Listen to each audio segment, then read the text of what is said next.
صلاحیت ख्वाब देखने वाली और अदब से बेहद मोहब्बत करने वाली नौजवान लड़की है। बचपन ही से उसे लिखने का शौक था, मगर उसके दिल में एक ही ख्वाहिश थी कि एक दिन उसका लिखा हुआ नावल किसी मारूफ डाइजेस्ट में शाया हो और लोग इसकी तहरीर को पसंद करें। इस ख्वाब को हकीकत बनाने के लिए वो अपने हाथों से लिखा हुआ नावल मोहब्बत की ओट से लेकर मशहूर अदीब और डाइजेस्ट के मुदीर के दफ्तर पहुंचती है। हुरैन नहायत अदब से इनसे मुलाकात करती है और इनके नावलों की तारीफ करते हुए बताती है कि इनकी तहरीरों ने ही उसे कलम उठाने की हिम्मत दी। मुदीर उसकी गुफ्तगू से मुतासिर होते हैं और इसका मसूदा अपने पास रखकर अगले दिन आने का कहते हैं ताकि सुकून से इसे पढ़ सकें। हुरैन उम्मीद और खुशी के साथ वहां से वापस रवाना हो जाती है, क्योंकि इसे यकीन होता है कि इसकी किस्मत बदलने वाली है। दफ्तर से निकलते ही हुरैन सबसे पहले अपनी खाला शाहिदा को फ़ोन करती है, जो इसके लिए माँ जैसी हैसियत रखती हैं। वो खुशी से बताती है कि इसका नावल पसंद कर लिया गया है और जल्द ही शाया होने वाला है। शाहिदा भी इसे दिल से मुबारकबाद देती हैं और जल्द घर आने का कहती हैं। फ़ोन बंद होने के बाद शाहिदा के साथ मौजूद फैज़ान उनकी गुफ्तगू सुनता है।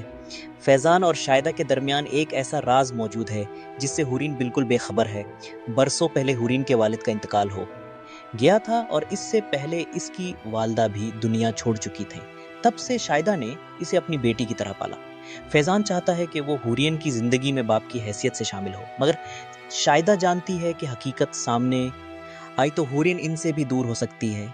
इसीलिए दोनों ने अपनी खफिया शादी को सबसे छपा रखा है। फैज़ान खुद भी एक पेचीदा शख्सियत का मालिक है।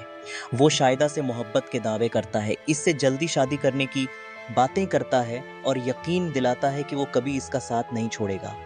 दूसरी तरफ शाहिदा भी इस पर एतमाद करती है, मगर इसके दिल में हर वक्त ये खौफ रहता है कि अगर हुरैन को इनके ताल्लुक का इल्म हो गया तो सब कुछ बखर जाएगा। यही खौफ इसे हर लम्हा झूठ बोलने पर मजबूर करता है। वो हुरैन से कहती है कि वो दिन भर ब्यूटी पार्लर में मसरूफ़ रहती है, हालांकि हकीकत इसके बिल्कुल बरअक्स है।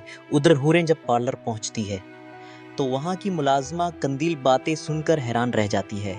कंदील बताती है कि शाहिदा अक्सर दोपहर के बाद पार्लर से चली जाती हैं और रात गए वापस आती हैं। ज़्यादातर ग्राहक शाहिदा के इंतज़ार में वापस लौट जाते हैं, क्योंकि वही इनका मेकअप और फेशियल करवाना चाहते हैं। ये सुनकर हुरैन के दिल में पहली बार शक का बेज पड़ जाता है। वो सोचती है कि अगर खाला वाकई पार्लर में नहीं होते तो फिर रोज़ाना इतने घंटों तक कहाँ रहती हैं। अगरचे वो इस वक्त खामोश रहती है, मगर इसके जहन में कई सवाल जन्म लेने लगते हैं। इसी दौरान हुरैन की ज़िंदगी का दूसरा खूबसूरत पहलू सामने आता है, जहाँ इसकी मुलाकात अपने मंगीतर अयान से होती है। अयान नहायत खुश मिजाज और मोहब्बत करने वाला नौजवान है, जो हर कदम पर हुरैन की हौसला अफजाई करता है। वो मजाक करते हुए कहता है कि कहीं ऐसा ना हो कि हुरैन का नावल शाया होते ही डाइजेस्ट बंद हो जाए, मगर फौरन ही इसकी कामयाबी के लिए दुआ भी करता है। हुरैन जानती है कि अयान की बातों में शरारत ज़रूर होती है, मगर इसकी मोहब्बत सच्ची है। वो अयान को अपना सबसे बड़ा सहारा करार देती है और कहती है कि इसी की हौसला अफजाई ने इसे लिखने का एतमाद दिया। दोनों एक दूसरे से अपनी मोहब्बत का इजहार करते हैं और मुस्तकबिल के हुसैन ख्वाब देखते हैं। घर वापस आने पर शाहिदा ऐसे जाहिर करती हैं जैसे वो सारा दिन पार्लर में ही थी। हुरैन इनके लिए अपने हाथों से चाय बनाती है और अपनी कामयाबी की खुशी इनके साथ बांटती है। दूसरी तरफ डाइजेस्ट के मुदीर पूरी रात हुरैन का नावल पढ़ते हैं और इसकी तहरीर से इस कदर मुतासिर होते हैं कि अगले ही दिन अपने स्टाफ को हुक्म देते हैं कि इसका नावल फौरी तौर पर इसी माह शाया किया जाए, चाहे किसी और मुसन्निफ को कहानी निकालनी पड़े। वो ख़ास तौर पर हिदायत देते हैं कि जब हुरैन अगले दिन दफ्तर आए तो इसे उनके कमरे में बैठाया जाए, क्योंकि वो इससे दोबारा मुलाकात करना चाहते हैं। ये मंजर वाज़ेह कर देता है कि हुरैन की सलाहियत वाकई गैर मामूली है और इसकी ज़िंदगी एक नए पुल पर पहुंचने वाली है।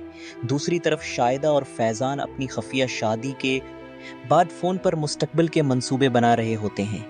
शाहिदा खुश है कि अब उसे फैज़ान का नाम मिल गया है, मगर वो निकाह नामे की नकल भी अपने पास संभाल कर रखती है ताकि ज़रूरत पड़ने पर इसके पास सबूत मौजूद हो।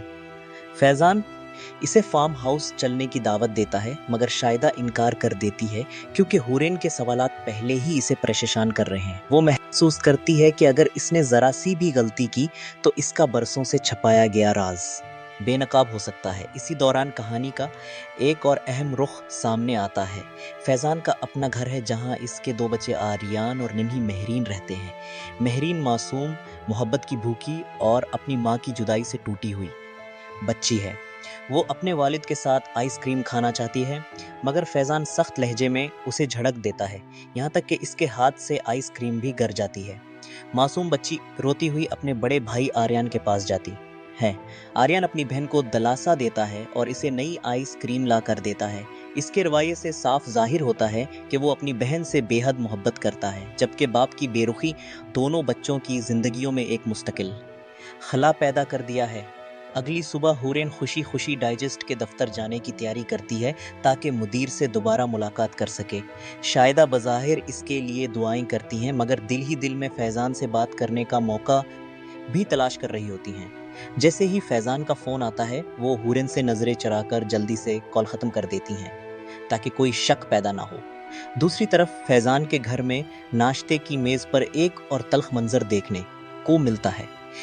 مہرین ضد کرتی ہے کہ آج وہ اپنے والد کے ہاتھ سے ناشتہ کرے گی، مگر فیضان حسب معمول اسے ڈانٹ دیتا ہے اور سخت الفاظ استعمال کرتا ہے۔ بچی معصومیت سے پوچھتی ہے کہ آخر جہنم کیا ہوتی ہے، کیونکہ اس کے والد اکثر غصے میں اسے وہاں جانے کا کہتے ہیں۔ اس سوال پر گھر کا ہر فرد خاموش ہو جاتا ہے۔ آریان اپنی بہن کا دفاع کرتا ہے اور آخرکار خود اسے اپنے ہاتھوں سے ناشتہ کھلاتا ہے۔